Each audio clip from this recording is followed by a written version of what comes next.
Welcome back to the Intelligence Assessment with Kevin Shipp. I'm joined as always by Kevin, recovering CIA agent.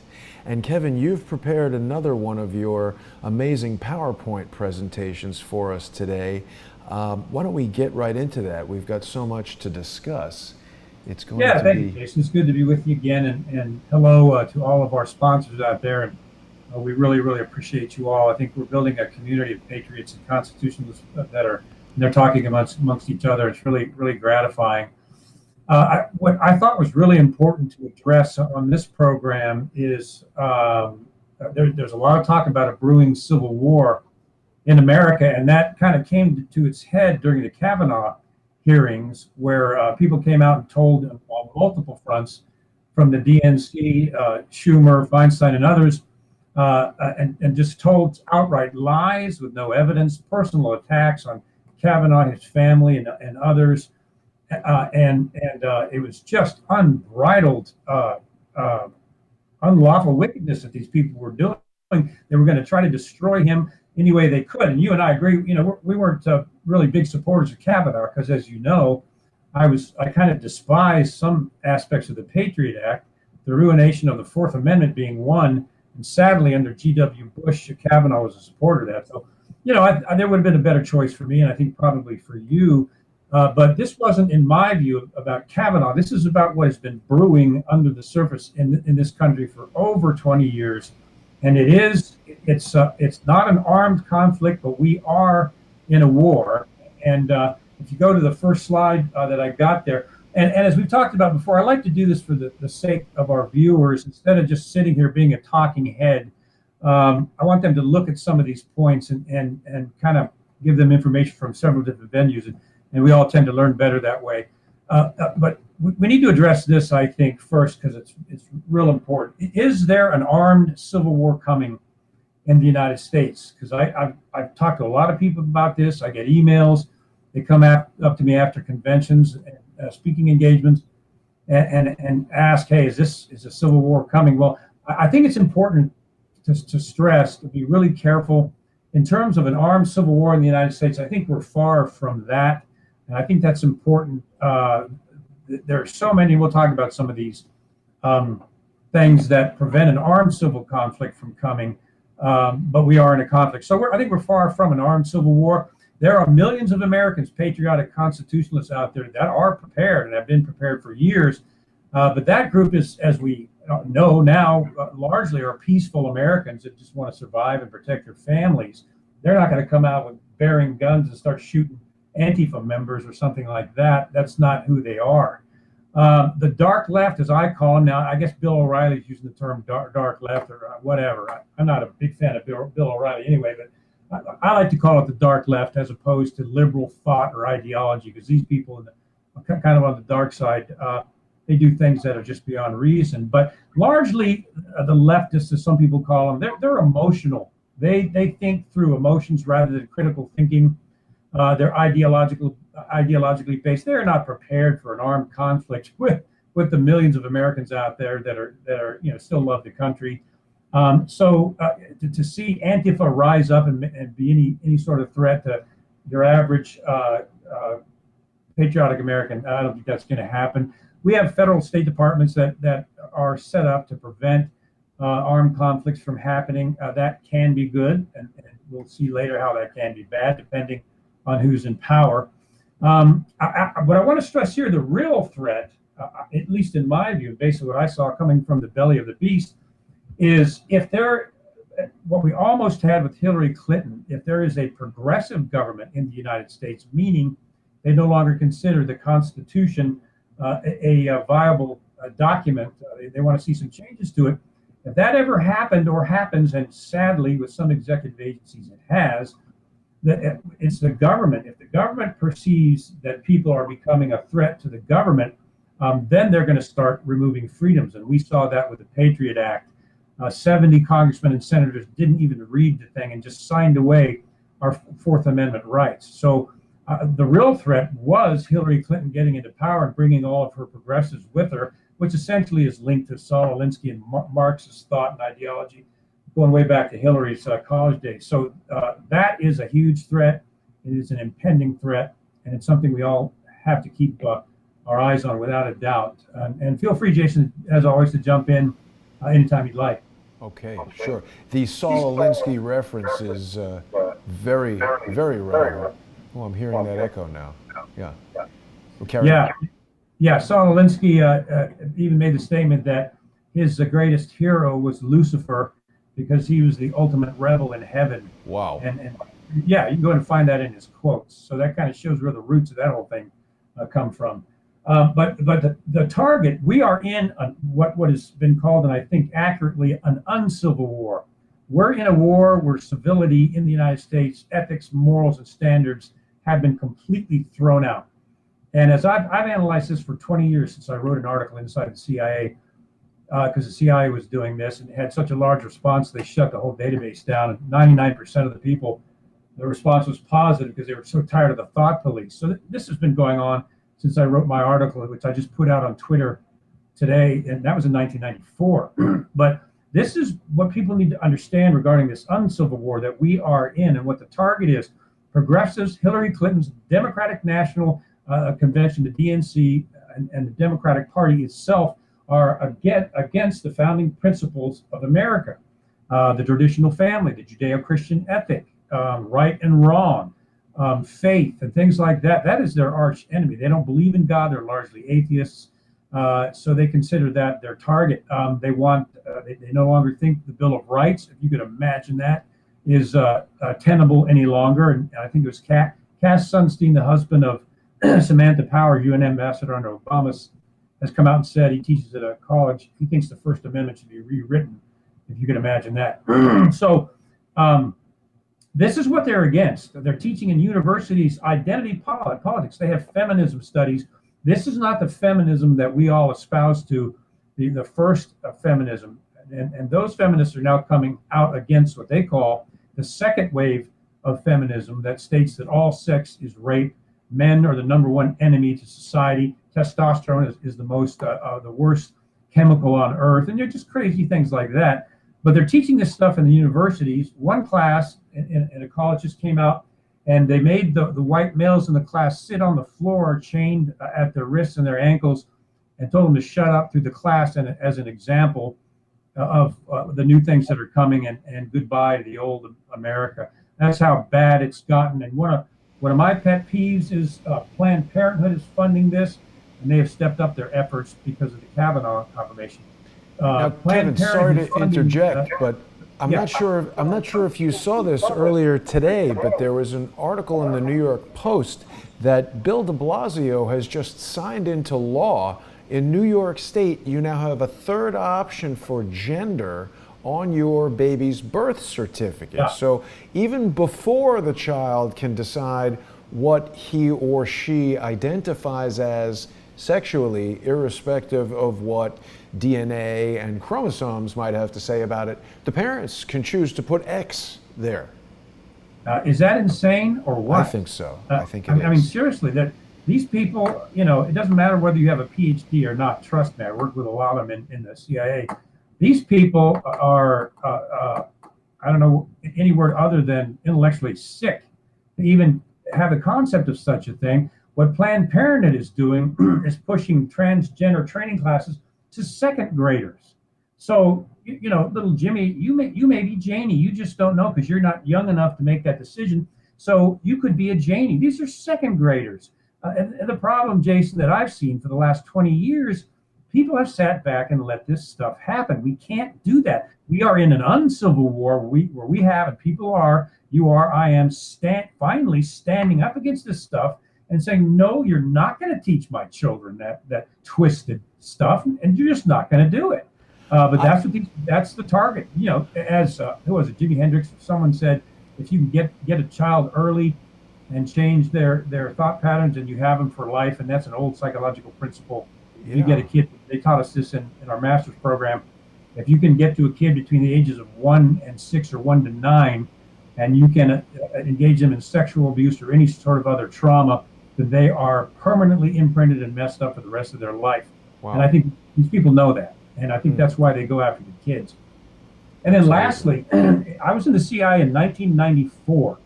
And that's how far back this stuff goes.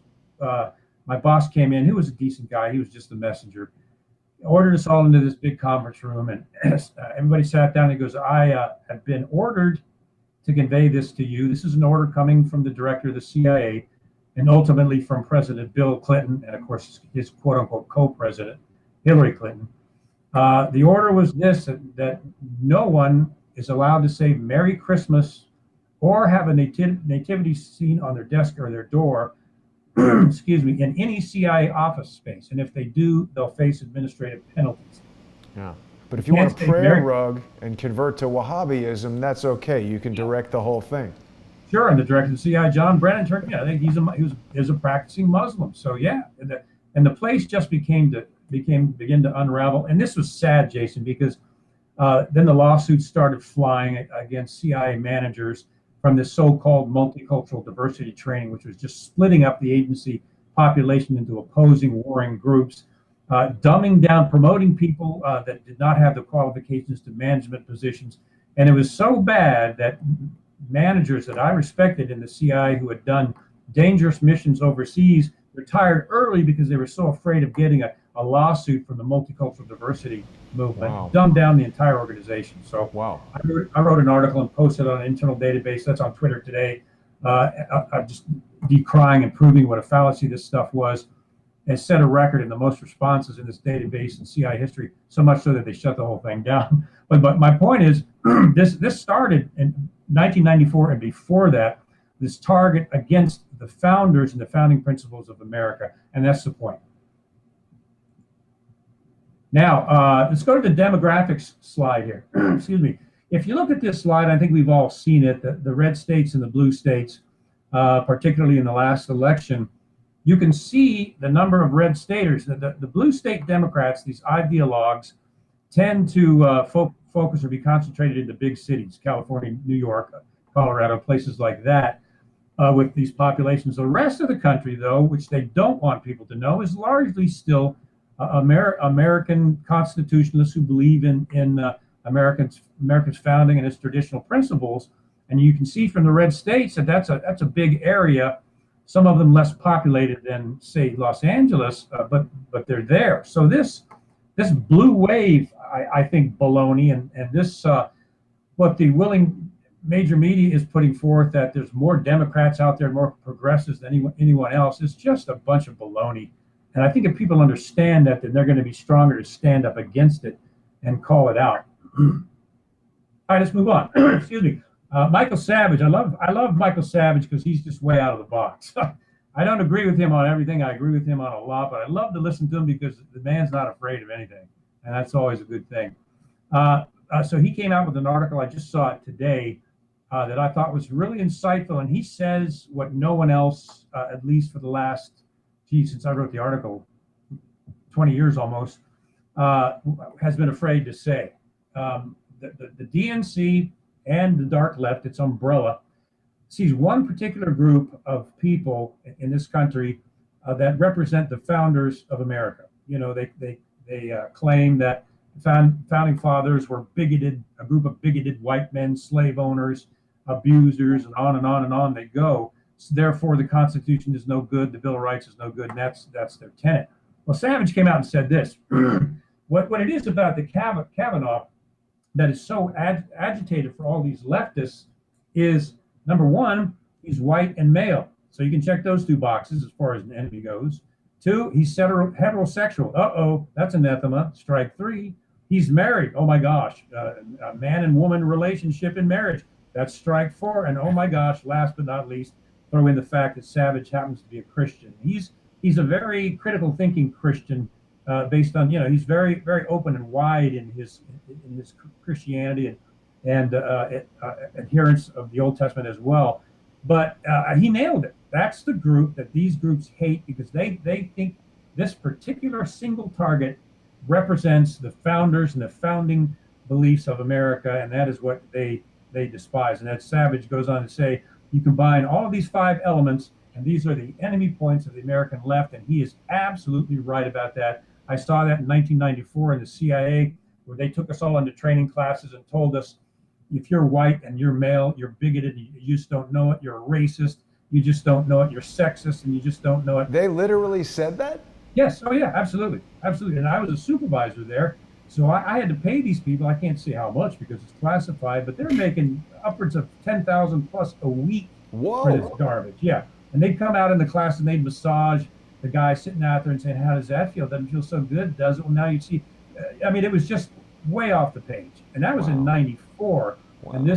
this movement has increased in power and its tentacles into universities today. And that's where this stuff is coming from. Wow. So, and it gets even worse. We could spend 3 hours on this, so thank goodness we don't have to. But who are the perpetrators of this uncivil war? And I just want to stress it is a war. It's an uncivil war.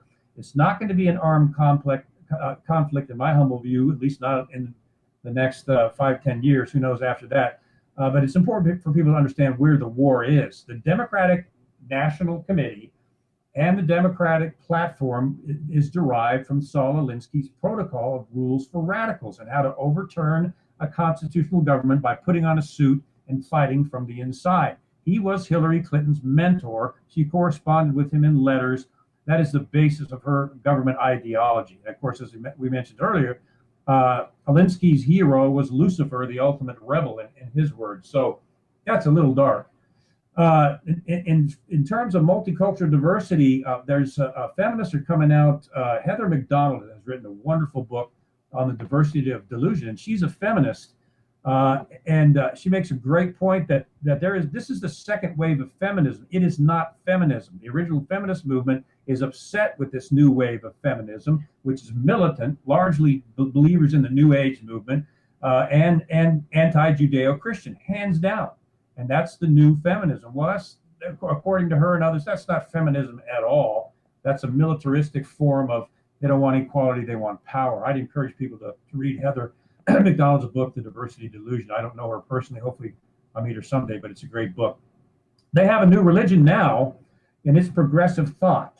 And as we have seen, if you don't toe the line in your job, in your university, then there are penalties. You'll be penalized for not practicing progressive thoughts and beliefs to the point where it's basically an ideology. Well, it is an ideology for these people. And it's built around, as we're seeing, and few people want to talk about this, but this new progressive religion is centered around the edifice of Planned Parenthood and abortion. We're not talking about the life of the mother and the health of the fetus. We all agree there. This abortion industry around Planned Parenthood, aborting babies up to the 9th month of pregnancy, they will fight for that to the death, primarily because they're getting millions of dollars, hundreds of millions of dollars from the U.S. government. But so that's part of the new progressive thought. Somebody's got to say it. I just did.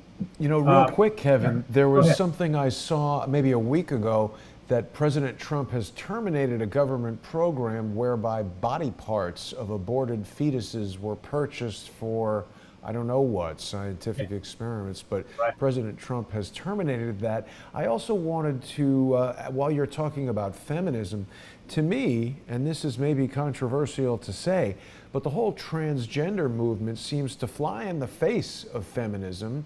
To tell someone that they can surgically become a woman, it seems not, I mean, feminism is all about the struggle of a woman from childhood as a young girl up Right. through womanhood. So if someone's going to be a man their whole life like Bruce Jenner and achieve great success in every aspect of his life as a man and then surgically become a woman and then become Woman of the Year, it doesn't seem very feminist oriented to me. That's a great point, Jason. That's a great point, and that illustrates, I think, very well this kind of dark, illogical way of thinking that these people have. That was a very, very, very good point.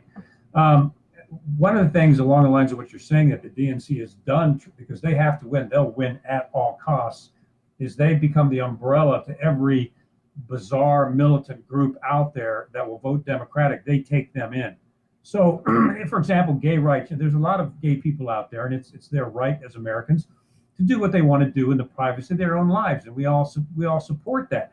But then there's the part of the militant left underneath the DNC that just doesn't want to protect that. They want to force it on the rest of the country, including the kids, and they are setting people up like the guy who baked the cake. He was set up for lawfare on purpose to try to bake a cake for, I think it was a gay couple.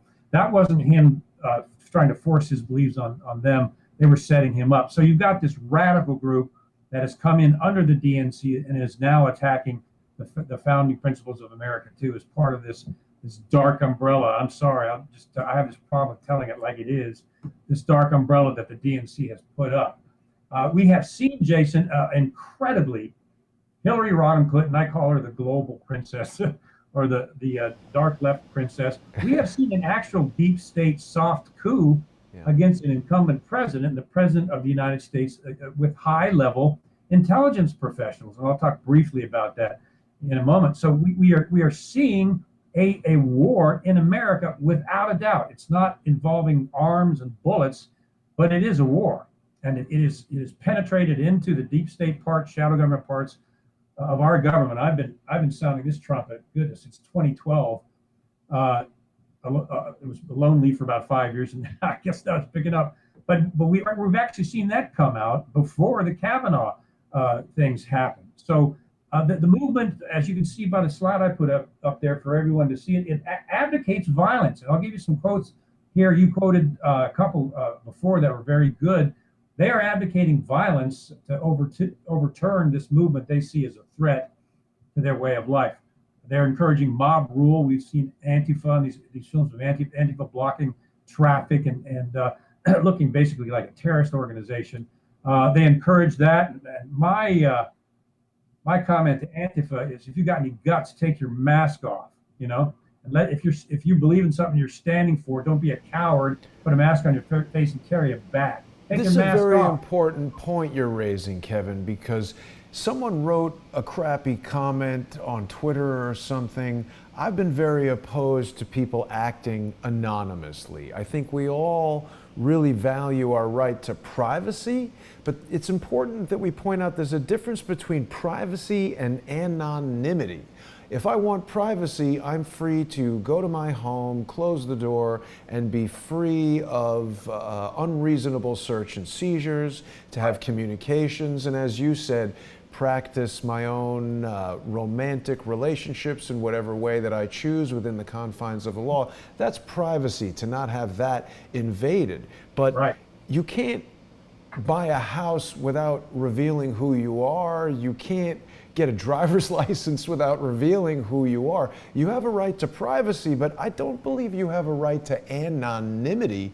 Can you speak about that in terms of the Constitution for a moment? Well, the greatest heroes in our country, in our history, the history of the U.S., are the ones that have come out in their full name and full view. And this includes Dr. Martin Luther King, who's kind of one of my heroes, despite the government's claims against him, and I know how that goes.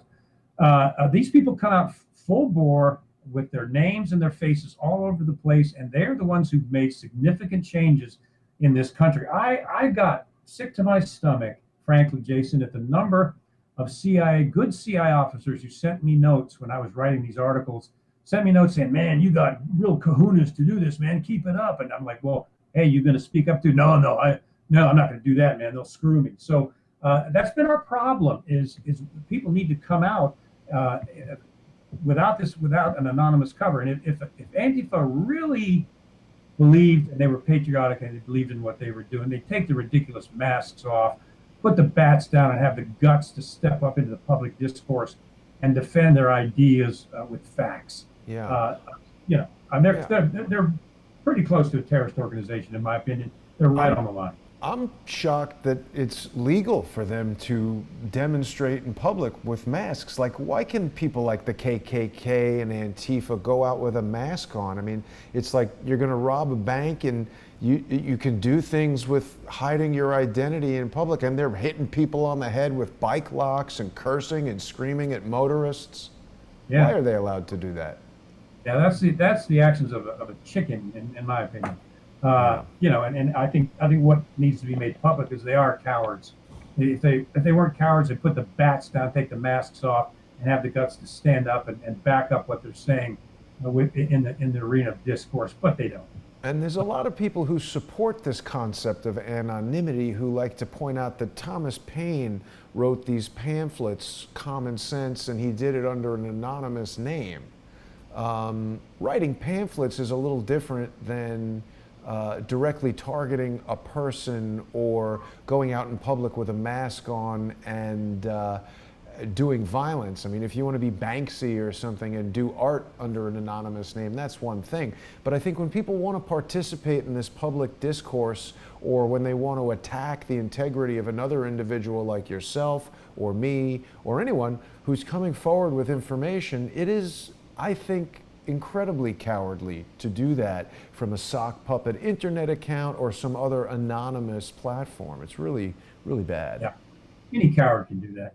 I really have great respect for Thomas Paine, but I disagree with him there. I think he should have put his name on the pamphlet. But that's still, he's probably a greater man than I will ever be. But anyway, yeah, I mean, anonymity, that's certainly not a sign of courage 9 times out of 10. And sometimes it's just the fact that the person doesn't know what they're talking about. And it's sad.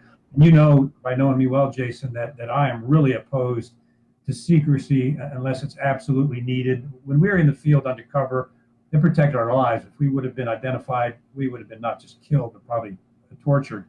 That our troop movements in Afghanistan and other places, if that was secrecy, protects them from ambush. You know, so there is a constitutional use of secrecy, but secrecy, when it's used outside of a very narrow scope, will lead to corruption every single time.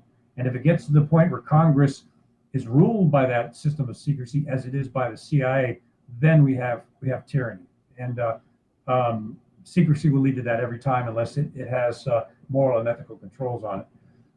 Lastly, on the slide, the perpetrators, the progressives, Hillary Clinton especially, and others, they are globalists.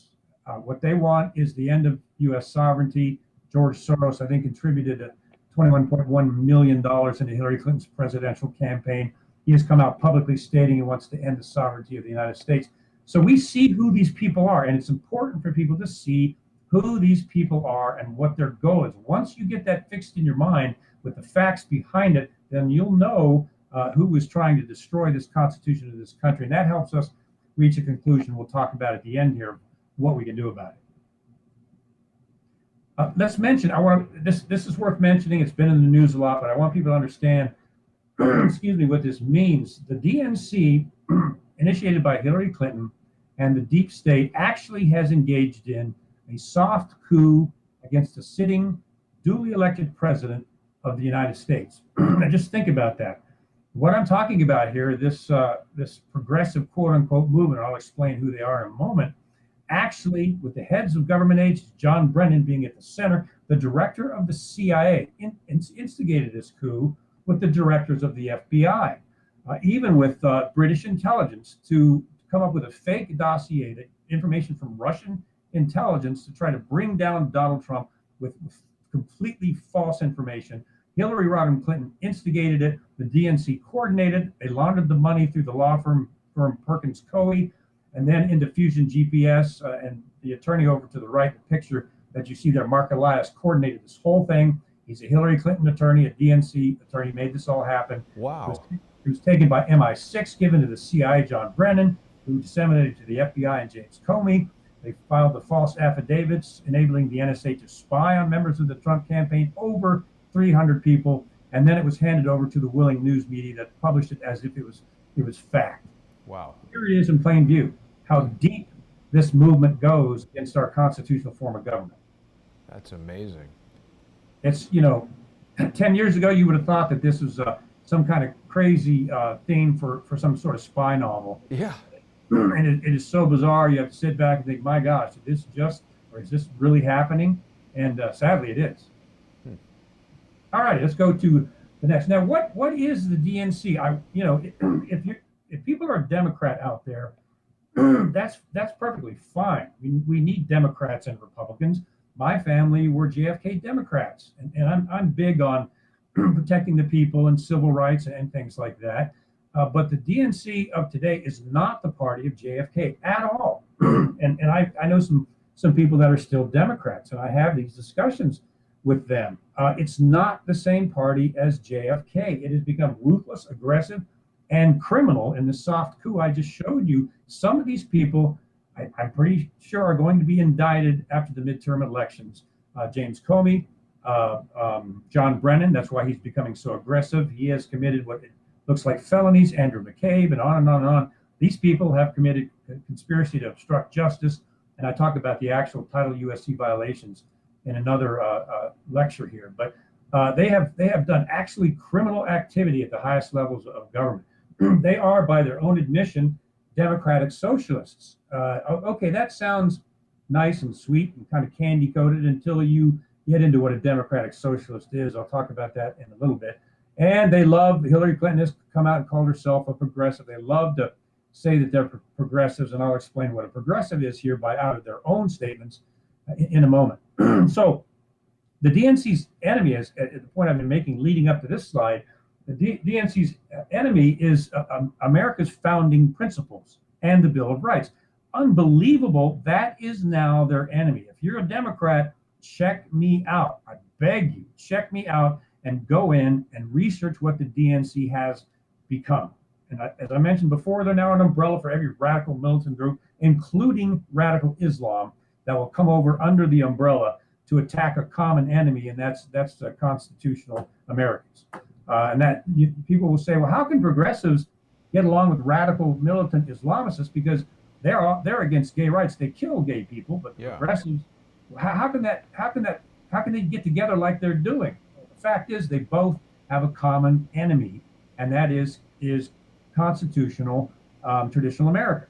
The radical Islamists want a world caliphate, so they join up with the Democrats who want to change the Constitution, and they just ignore each other's differences and they join together, which they've been doing. Even there were Islamic SSs. Hitler had one. Soviet Union uses Islamists as their attack cells many times. So it's having a common enemy, and I would encourage people to go out and research that. That is why they're welcoming specifically large groups of immigrants to come in and others, because they have a common goal, and that's the elimination of what they see as their traditional government. Shocking, yes. Factual, yes. So the DNC's ethics now, as we have seen in the Kavanaugh trial, and again, in my humble view, it wasn't about Kavanaugh himself. It was about the fact that he was perceived as a threat to this movement, and they tried to destroy him and his family, and they will go after your family. They're threatening Rand Paul's wife now and others and their families. They want to win at all costs, as we saw with Hillary, at all costs. That's their ethic and value, is just winning. They have no other ethics, no other values. They can't because they don't tolerate any religious, moral, or ethical platforms in the DNC. And they're a post-constitutional DNC. There's no doubt about it. They're no longer constitutionalists. JFK, RFK, and I was a fan of both of them, and I think they died under nefarious circumstances. But they both believed in a constitutional republic form of government that takes care of the people. That's no longer the DNC. The DNC is now post-constitution. I want people to understand that if you're and I'm not a Democrat or a Republican. I think there's stinky aspects to both parties. That's why I became an independent. I've been on both sides of that track. They're both corrupt. There are Republicans that are corrupt as the day is long. And rhinos, we'll deal with them later. You know, Kevin, we've got some of our viewers chatting on Discord, and they're telling me that they've got some Antifa tax returns where major corporations like Kellogg's, the cereal company, and the Clinton Foundation are actually providing money to Antifa. Doesn't surprise. I know George Soros is funding Antifa. Factually, I know that. That would not surprise me because they're joined together. But that would not surprise. I don't have that factually in front of me, but it wouldn't surprise me. Yeah.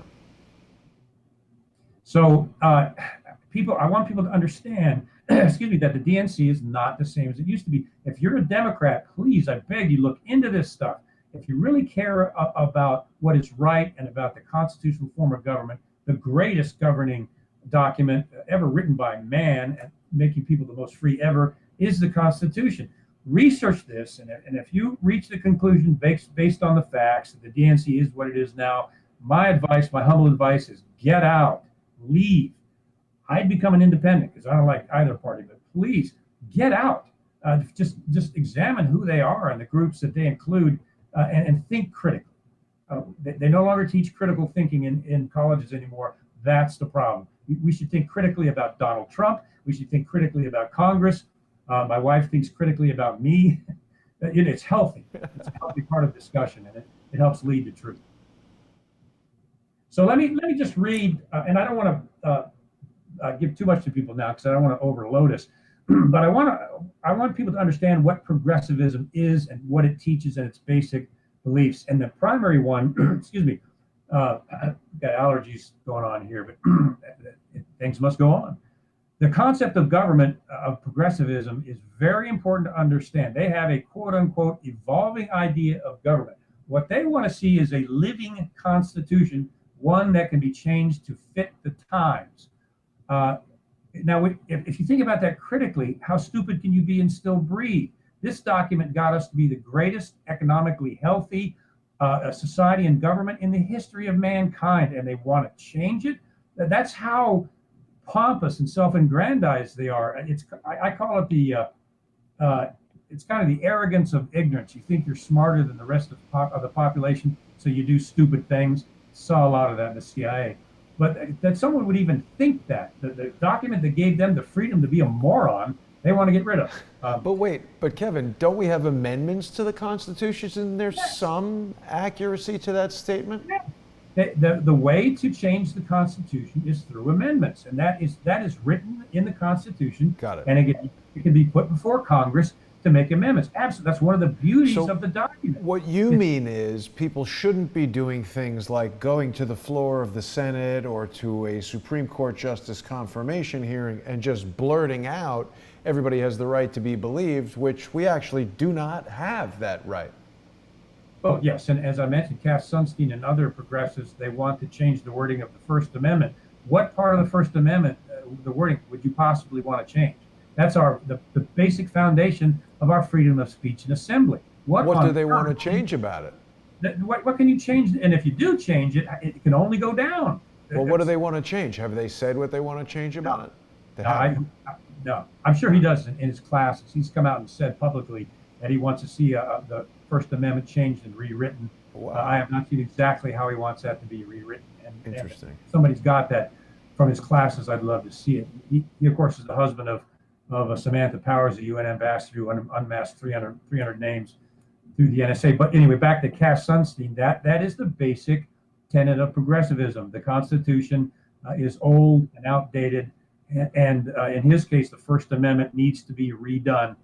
People need to understand, okay, if you're going to redo the Constitution provides that remedy in the form of amendments, where you can go before Congress, and if the majority of states want it and Congress agrees, they can add an amendment to the Constitution. That's another beauty of the document. It can be changed through a democratic process, not taken over by a progressive ideology and then having some of the most basic tenets changed or removed. Here's another one.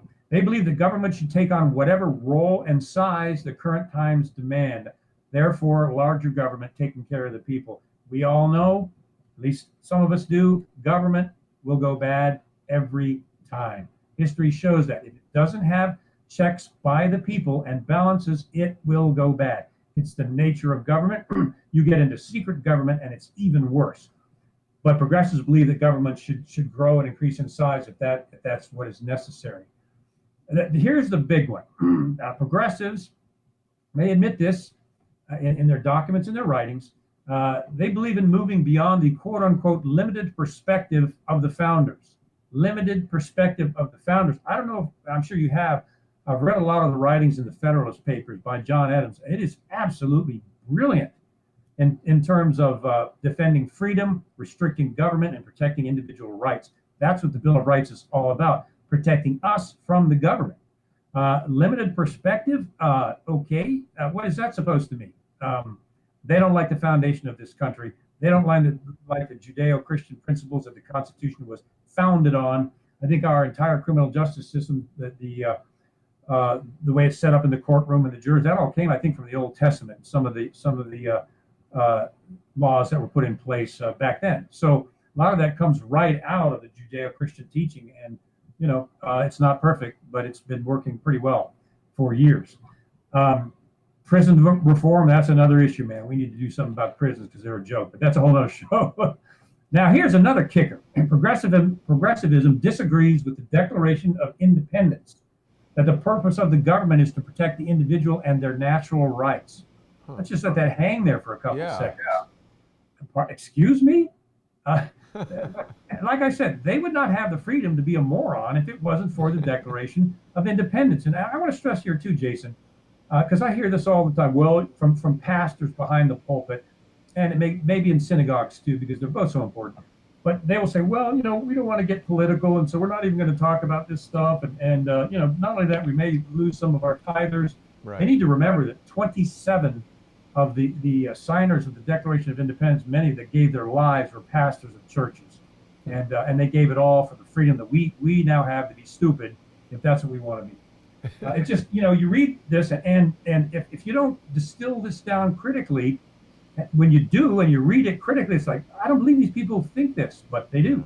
Yeah. And we've talked about the fact that it disagrees with the current Constitution because it places limits on the size and scope and power of government.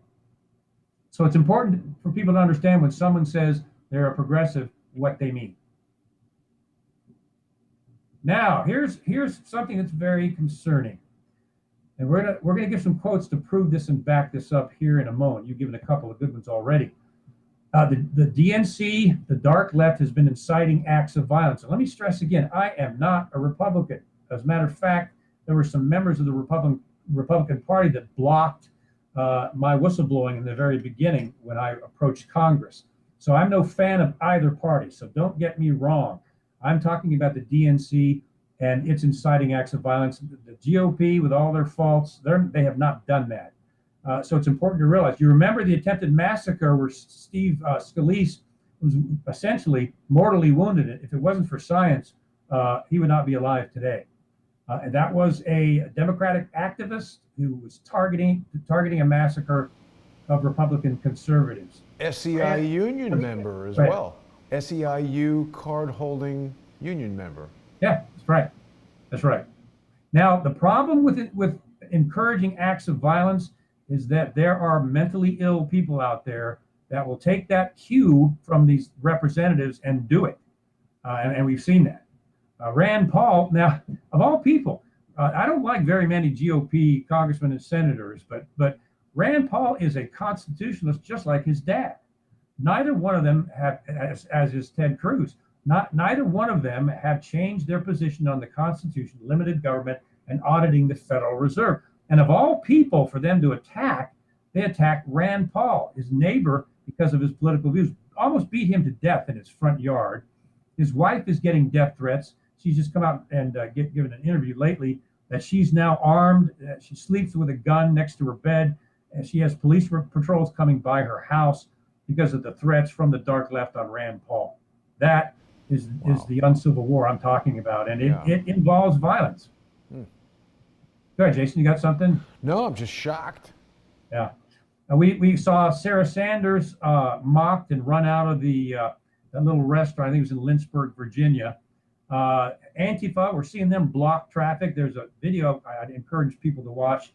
Antifa directing traffic and ordering people to drive away from an area that they were demonstrating in. Where were the police? And pushing for violence, but they didn't get violence in return. Black Lives Matter. You remember Ferguson? That was the hands up thing was based on a complete fabrication, and yet it still goes on as if it was true. The problem with that, the worst thing is that people started assassinating police. And if you could see down on the right, those are the two police officers just after Ferguson who were taking a break and sitting in their patrol car, and one of these radicals walked up and shot them execution style, both in the head, and killed them, ruined their wives and their families. So the inciting of this kind of violence is something that we have not seen in a political party in the history of this country ever. We're seeing mob rule, getting back to the protests against Kavanaugh, and these insane people scratching, clawing at the doors of the Supreme Court. And then, and maybe in a later program, we'll have these videos.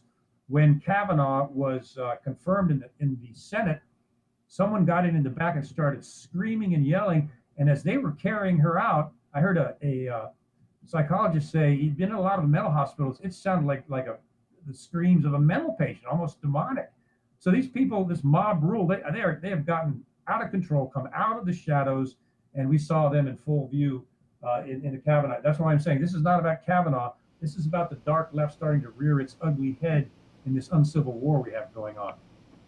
And as I mentioned before, this encourages the mentally ill to do things like the Scalise massacre. There were no indications that that guy was mentally ill in terms of hospitalization or anything like that. But there are a lot of mentally ill people out there, and they're calling and they're threatening GOP congressmen and senators and their family with beheadings and death. Wow. So this is serious. Hmm. Now, planting the seeds of violence. So the next slide we got there. When you've got high-level officials saying these things, if they're saying it, you can imagine what they're doing in private. But what the effect that this has on a population when they see their leaders say these things is profound. Hillary Clinton just came out and made this statement, quote, "You cannot be civil with Republicans. Democrats need to be tougher." In other words, she's calling for uncivility against the Republicans. And we'll see a little bit of what that means in terms of mob rule, mob violence, harassing people at gas stations, knocking MAGA hats off of people's heads. Maxine Waters. Now, this is the same lady. You remember that there was a lady that shot a state trooper execution style in Maryland when he pulled her over for a ticket. That lady fled to Cuba and was protected by Castro. Yes, Maxine Waters wrote a letter to Castro saying that the woman was a hero and thanking Castro for protecting her. Wow. That's Maxine Waters. This is what she just said. Quote, "If you see anybody from that cabinet in a restaurant, in the department store, at a gasoline station, you get out and you create a crowd and you push back on them. And you tell them that they're not welcome anymore, anywhere." Goodness gracious. Now, once again, one wonders how in the world that woman stays in office. But anyway, Yeah. let's go to Loretta Lynch. Quote, "It has been people, individuals who banded together, ordinary people who simply saw what needed to be done and came together and supported those ideals who have made the difference. They've marched, they've bled, and yes, some of them died. This is hard. Every good thing is. We've done this before. We can do this again." Do what, madam? Bleed and die again? Basically, that's what she just said. This is the former Attorney General of the United States, the chief law enforcement officer saying these things. And then the next former Attorney General, Chief Law Enforcement Officer Eric Holder. Now we could spend an hour on Mr. Holder. But this is what Eric Holder said. They go low and we kick them. In other words, we fight them. We kick, we fight. This is out of the arena of public discourse and it's now into the arena of mob rule and violence. Barack Obama. I'd encourage people to go to my Subversion of America speech, a pro bono speech, by the way, and look at who Barack Obama was and is. People need to see that. This is what Obama said. "If they bring a knife to the fight, we bring a gun." Enough said there. So we can see that these are high-level officials encouraging people to mob rule and violence. We have never seen this in political discourse out in the open. It's been here for at least 20 years. Now it's flagrantly out in the open, and I think it's because they are in danger. At least they believe they're in danger of losing their power, and I think they are. And they will do anything, as I mentioned before, to retain that power. I think they also, as you've pointed out, recognize that they're in danger of having their past crimes come to light. And in that case, they're in danger of losing their freedom. You nailed it. There are these people, John Brennan being one of them and others, they have skeletons in their closet.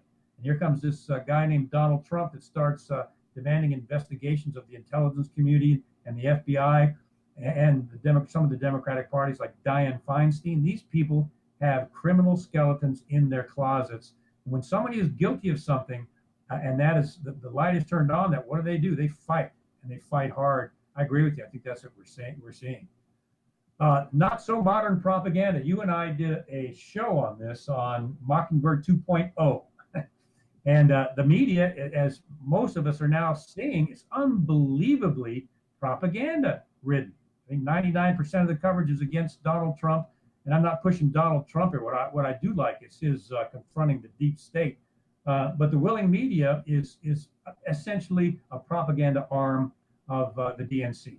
I mean, there's any question about that. And of course, they are run by progressivism. And as you and I both talked about in Mockingbird 2.0, they are still influenced by the CIA. How many deep investigative journalists studies you see investigating the CIA? Not many. That's why I put all of my evidence out there in public. I think that's the only reason probably I'm alive. But you don't see many because the CIA will give talking points to the mainstream media, and there's an agreement. You stay positive about us, and we'll keep giving you these quote unquote sources for your articles. So the CIA is still influencing the media. Think about that in a democracy. I think they also agree to not blow up your car if you stay on board with their Yeah, agenda. like the reporter we talked about, Michael Hastings. John Brennan, and wound up in a fiery car crash, running into a tree, and the whole car supposedly blew up in flames and killed him. Yeah, they will do that. I think people understand, at least probably most of our listeners here and viewers understand they'll do that. I mean, they will take it to murder if they have to, and I don't say that lightly. So the media has become a propaganda arm. How sad is that? Americans are not getting the facts any longer, whether it be Democrat or Republicans, conservative or liberal. They are not getting critically thought out facts. They're getting DNC propaganda. And how do you stop that? Well, you stop it with programs like yours, Jason, and like this one, where we come out and we educate people factually with credibility on what's really going on. There are some hosts that go off on these rants and interrupt their guests. That is not us. We're fact driven and analytical here, and I think that's what we need. Okay, you may have seen this just come out. An internal company briefing was produced by Google, and it was linked to Breitbart News. This is what the Google internal memo stated. They didn't expect, obviously, somebody in there is a leaker, and they leaked this to Breitbart specifically. It says this, quote, due to a variety of factors, including the election of President Donald Trump, the, quote, American tradition, unquote, of free speech on the internet is no longer viable. Wow. Yeah. That's a shocking statement right there, Kevin, because as far as I'm aware, like apple pie is an American tradition. Free speech is an unalienable God-given right. Yeah, that's right. And Wow. what on earth are they talking about? Wow. Well, they're talking about anything that's not progressive. Yeah. I think we all know Google, YouTube, Facebook, they're censoring people, and it's in favor of the left every single time. Well, this is a big part of the reason why you and I are here on Patreon, because if we said some of this stuff on YouTube, we wouldn't be on YouTube next week. No, and I've been some of my posts have been shadow banned on Twitter, but we just keep going. But we need to understand that that's happening, and it's not in the favor of traditional Americans and conservative thought at all. These people don't believe in that. But how sad, because Google's a great search engine. It could be a real support to freedom of speech. Sadly, it's gone the other direction, and that's real heartbreaking to see because it's such a good search engine. All right. In my humble view, what has happened with progressivism is they have opened. You remember Pandora's box?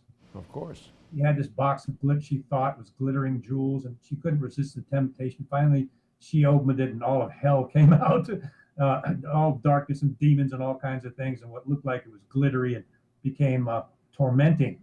When you take any sort of moral foundation, and this is the founders and the Federalists and other people all over the place said this.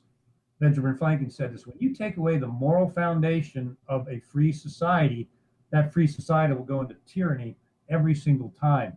What progressivism has tried to do, is erase Judeo-Christian ethics from universities, high schools, and in public discourse in the news media. Removed any sort of moral constraints on human behavior. And in my humble view, what they have done is open Pandora's box. And now little kids in the second grade are being told Johnny could be a little girl, and messing them up from an early age. And it gets worse from that. Some of the twisted perversions and child trafficking in these pedophilia networks we're seeing, in my view, Pandora's box has been opened because of that. And we're seeing that they're reaping the whirlwind. And it's just something people need to understand. That foundation has been removed, and that's what we've got in its place. Here's a quote. This is given to me by a friend. His name is Field. I won't mention his last name because I don't have permission yet. I haven't talked to him, but he sent me this, and it is so true. Ludwig von Mises, who was was an economist. He was a social philosopher in his day, up through 1973, said this: "The champions of socialism call themselves progressive." This is 1973. He said this, but they recommend a system which is characterized by rigid observance of routine and by a resistance to every kind of improvement. They call themselves liberals, but they are intent upon abolishing liberty. They call themselves Democrats, but they yearn for dictatorship. They call themselves revolutionaries, but they want to make the government omnipotent. They promise the blessings of the Garden of Eden, but they plan to transform the world into a gigantic post office. Every man but one, a subordinate clerk in a bureau. What an alluring utopia. What a noble cause to fight. 1973, he nailed it. And obviously, this began long before that. But so, as you wrap up here, maybe we can take some questions. So, what do we do? What does the future hold? In my humble view, there's going to be increased censorship by Silicon Valley because they are functioning. Their CEOs are functioning by an ideology, and they're happening to use technology to enforce that. That's going to increase. Obviously, there's going to be an increase in propaganda by the Democratic National Committee and their connected arm, the mainstream media. That propaganda is just going to get worse because they think they're losing their grip on power. We are going to see dark left mob violence increase. We're going to see more of that because they're coming out in the open because they think that, as I mentioned, their power has been threatened. DNC senators and congressmen and congressmen and congresswomen will continue to plot to eliminate Trump and conservatives. After the midterm elections, if there's a red wave instead of a blue one, that's not going to stop them at all from trying to remove Trump from office. They want him impeached. They want Kavanaugh impeached. They want to destroy any sort of traditional protection that they, in their minds, think Trump is bringing. And I have to say, there are things that Trump has done that I've dreamed about for 20 years, especially relating to the secret government. So he's not a perfect man. There are things that still concern me. Generally speaking, he has done more to examine the shadow government deep state than any president since JFK. Sadly, we saw what happened to him. So anything will go for democratic socialism, anything. Now, my concern, Jason, is this. We've got this uncivil war going on up to the highest levels of government. We are not out of our economic danger yet. We're at $21 trillion of federal debt. The interest we're paying on that debt right now is equal to what we use to fund the entire military. Wow. We are facing eventually, and people are predicting from 5 to 10 years, a serious recession. All this uncivil war needs is a fuse to light the dynamite.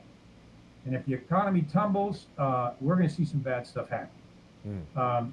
And people just need to be aware of that, be prepared of that, because our economy cannot go on like this for very much longer. So eventually there will be a recession. And the question is when. I think most economists agree that it's coming, and they differ on how long it's going to take. So what can American patriots do, constitutionalists? Public figures, as they are now doing, they need to prepare for future assaults and mobs. GOP congressmen and senators, conservatives, and others. And I think some are actually having to get personal protection now. There are going to be assaults. Rand Paul just came out in an interview and said that he thinks that it's very possible that there are going to be some assassinations of Republican government officials coming. Well, there already was an attempted one with Steve Scalise at out on the softball field that day. And in Paul's opinion, more are coming. So I think as citizens, we need to prepare ourselves for mob assaults because those are just going to increase. They're not going away. Somehow, and Jason, that's why I'm so thankful what you and I are doing.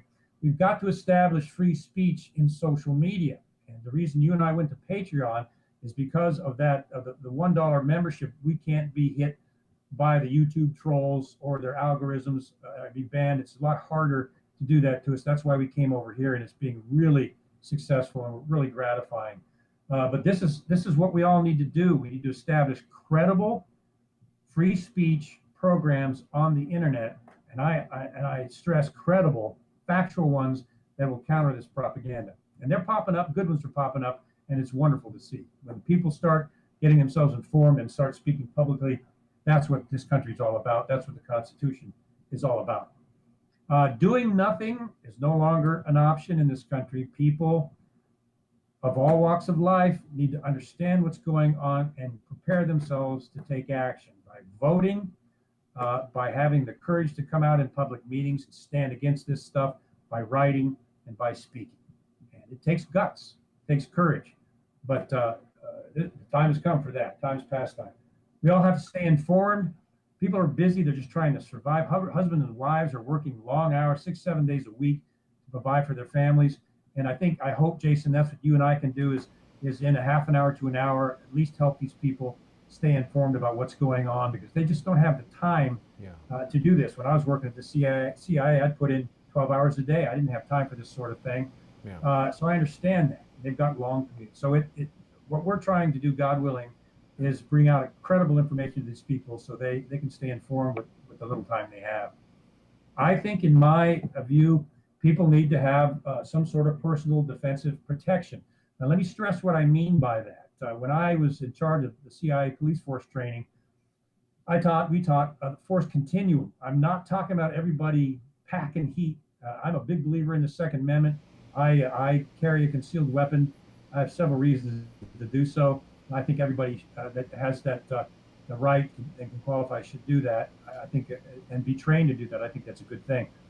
But I'm talking about preparing yourselves defensively against this kind of mob rule, and especially if you're in the public eye speaking out against this thing, you got to be prepared to defend yourself and your family.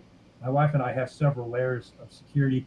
All the power is out because of the hurricane in the surrounding counties, but we're in a little off-the-grid studio, solar-powered, somewhere deep in the southern United States. So people need to prepare themselves not just for this, but also for the coming economic problems that are on the horizon. So Kevin, I'm not saying carry a gun and be prepared to shoot somebody. I'm saying be prepared to defend yourself with proper training and using your head. What a force continuum is, you don't go straight to a gun. You start out with lesser verbal commands. Look, get away, don't do that.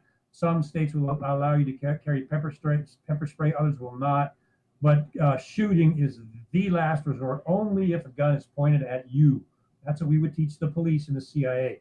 People need to understand what a force continuum is, and defensive action starts with verbal commands. If they put their hands on you, push you, then you can go to what's called empty hand force, and that's where you just push them away and say, "Get away from me." And some of us are trained in pressure point control and things like that. And then the firearm is the last resort. Your life has got to be in serious danger to do that. I want people to understand that. And lastly, household providers, husbands and wives, single men and women, especially heads of families. They have to provide for their families, and for them to come out publicly, like I do, they're risking everything. They're risking their career. They're risking providing for their families. They're risking their education for their kids when they go to college. So what I want to do, and I think what we're doing here, is we want to give them an opportunity to support the causes that are doing what they can't do, because they need to provide for their families. They need, some of them need to keep a low profile, because everything is to say, trust me, I know. It would be the destruction of their family. So I want to give them, we are kind of the tip of the spear. To be a voice for those people who want to speak for themselves but can't. So we want to do it for them, and there are other organizations out there just like us that are doing the same thing. So we support those people, and we and other organizations, constitutional organizations, are there for people like that so they can continue to provide for their families. So I love the phrase, they've poked the bear. Then they have poked the bear. I see the finger poking him there. Yeah. Who was it? I think Trump yesterday said they better not get what they're wishing for, because they'll probably regret it, talking about the mob rule and things. Yeah. Anyway, this is, and I say this all the time, this is not about Donald Trump the man. It's about the millions of silent patriots out there that are fed up with this stuff, and that's the bear that they're poking. They're typically peace-loving, God-fearing, good family Americans, and there's millions, and 68 million came out for Donald Trump, and that figure has grown. So these people don't realize they're poking this bear. There are people out there that love this country. They love our Constitution.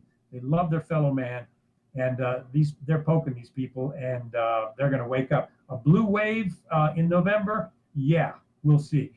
There's millions of people out there, good people, that are going to vote, and they're starting to stand up against this thing. That's the good news. That's the good side of this.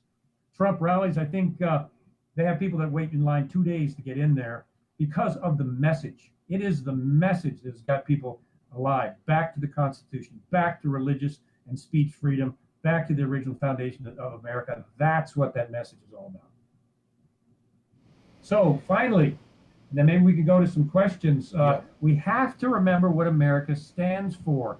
America is an ideology, it's a system of values supported by a written document called the Constitution. We need to remember what America is. The Constitution is the supreme law of the land. It overrides and oversees the entire criminal justice system. So we need to understand how important that is and protect it, because as we're seeing, our very freedom is at stake. Social media and media sites like the ones on YouTube and others are being silenced and censored. Our freedom is at stake. It's being eroded as we speak. We need to understand that that is the price to be paid if we do nothing. So our freedom is at stake, and we need to all civilly, peacefully, and legally stand up, because it can be done, and resist that. And we need to get our country back. Yeah. You know, Kevin, Margot is in Discord asking, what do you recommend people do to deal with this kind of progressive derangement in the workplace? Obviously, it's a challenging thing for people to address. Yeah, that's tough. When I left the CIA, I was the program manager for a military-industrial contractor that had government contracts, and I ran the global police force training thing. And you start getting vocal about these things in the office, you're not going to last very long. You're going to get reassigned, reprimanded, whatever.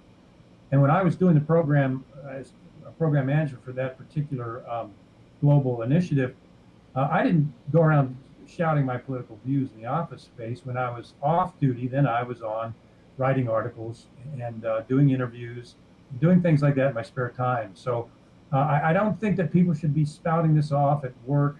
I don't think that's the place for it. They're supposed to do their job. That's why they're hired.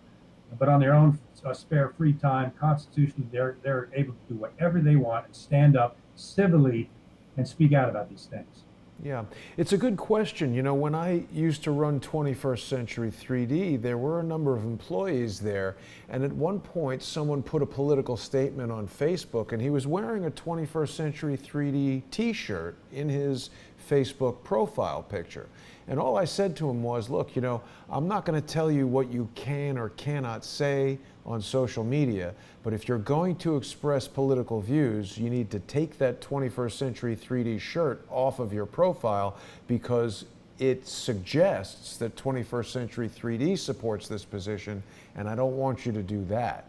So it's a touchy thing, sharing these types of political beliefs at work. And well, we've also got Not a Witch from HTX asking if you have any advice for targeted individuals. Wow, we did a program on that. Remember, Jason? I get hundreds of pleas from targeted individuals for help. And we had Carol Warner on for a great program on MK Ultra and targeted individuals. And there are people really suffering out there. And the tough part is many of them have legitimate cases. I think the one you interviewed, the one fellow you interviewed, had a pretty solid case. Michael That Barton. he was being targeted. Now, I've been targeted for a reason. I mean, that's pretty obvious. Right. But there are people that I've talked to. I said, well, have you crossed the government? No. Have you crossed any large corporation? No. So they're breaking into your house, and yeah, they are. And many of these people have good reasons to be concerned. Then there are some who need to be on medication.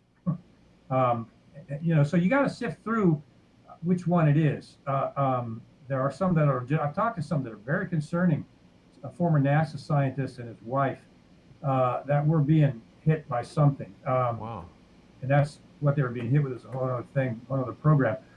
I have met some legitimate ones, and I've met some ones that needed to see a doctor, and so we just got to sift through which it is because I think targeted individuals are legitimate. I get so many, I can't respond. I don't know who's who. I don't know who's Right. legitimate and who's not. That's the thing. There is a support group for targeted individuals out there now. I think you know about that Jason, your guest does. I would encourage targeted individuals to go to that group because they need group support and join that group. And they have a voice now. I think they have a website now and they hold meetings and things. And I'd encourage people to go there. William Binney from the NSA, myself, and Kirk Wiebe have all taken targeted individuals seriously. And I even wrote up a questionnaire for them to try to help them out. So we do want to help them. These people are really suffering. And I'd say that they start with the targeted individual support groups. Yeah, there is a website called targetedindividuals.net. I'm not immediately familiar with this, so I'm showing it, but we don't know enough about it to endorse it. I think you're right. Michael Barden knows much more about this, and he's been involved. We did a show with Michael earlier today, and he was talking about a new bill that's been proposed in California to specifically address gang stalking and some of the other things that we've seen. There's been a lot of crazy activity on the internet as far as false allegations. People have said things about you, they've said things about me.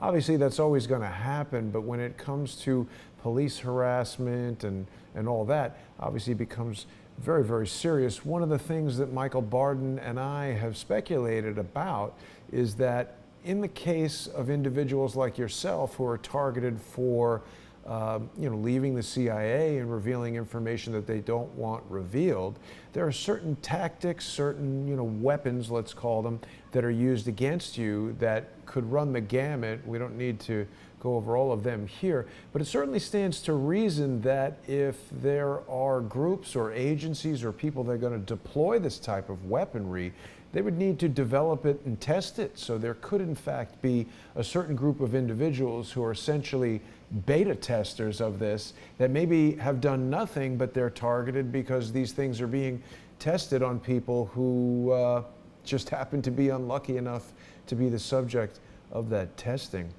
So, Yep. Kevin, we've exceeded our hour here for tonight. It's been a very informative presentation, and I think everyone's really concerned about the topics that you've raised. Is there anything else you wanted to touch on before we wrap it up and say goodnight for the evening? Yeah. One thing for the people that are concerned that they're being targeted, I would encourage them to build evidence, put videos in their house, take their camera, and if they're being followed, take pictures, videos, evidence of everything. Yeah. Put security in their house, motion cameras, and all kinds of stuff like that, and collect evidence. And once they collect it, then make it public. Just to kind of finish on that subject. And lastly, let's all stick together. I get you do too. Wonderful comments from absolutely fantastic people out there that makes what I do worth it, and kind of encourages me sometimes to keep going. So we so much appreciate our sponsors and the community that's being built here. Let's stick together and let's stand because there's more of us than there are of them. Absolutely. And people, of course, can learn more about Kevin's journey from CIA to recovering CIA agent. They can go to his website, which is fortheloveoffreedom.net. You can learn more about Kevin, you can read his posts, and you can see all of his YouTube interviews, as well as ordering his book from the Company of Shadows. The website includes the Shadow Code, which is going to allow you to decipher the redacted information that the CIA illegally blocked because, let's face it, it's embarrassing to them and they don't want you to know about all this crazy stuff that they're doing to try to assassinate Kevin and his family. We're so glad they failed in that, Kevin, and I want to thank you for joining me again tonight. I want to thank all of our generous Patreon sponsors. I will be back tomorrow with David Hawkins. We'll be reverse engineering some crime scene investigations. Kevin, thanks so much for another great show. We'll see you next week for another intelligence assessment. Thank you, Jason. Thank you. Good night, everyone. Thanks for watching, everybody.